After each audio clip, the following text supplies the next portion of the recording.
सांगली, मिरज, कुपवाड महानगरपालिकेच्या कर्मचाऱ्यांसाठी एक महत्त्वाची आणि मोठी बातमी समोर येत आहे. 10 वर्षांहून अधिक काळ मानधन किंवा रोजंदारीवरती काम करणाऱ्या कर्मचाऱ्यांना आता सेवेत कायम करण्याचे निर्देश उपमुख्यमंत्री एकनाथ शिंदे यांनी दिलेले आहेत. सांगली महापालिकेत सध्या 1198 कर्मचारी हे कंत्राटी स्वरूपामध्ये कार्यरत असून त्यातील काही कर्मचारी हे 25 ते 30 वर्षापासून सेवा देत आहेत. या सर्व कर्मचाऱ्यांना एकदम सामावून घेतल्यास महानगरपालिकेवरती दरमहा 10,40,00,000 अतिरिक्त आर्थिक बोजा पडणार होता.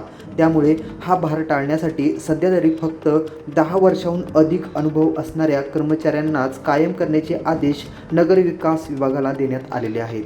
तसेच महापालिकेचा आर्थिक ताळमेळ बसवण्यासाठी प्रशासनाने मालमत्ता कर कडकपणे वसूल करत उत्पन्न वाढविण्याचे निर्देशसुद्धा उपमुख्यमंत्री एकनाथरावजी शिंदे यांनी दिलेले आहेत.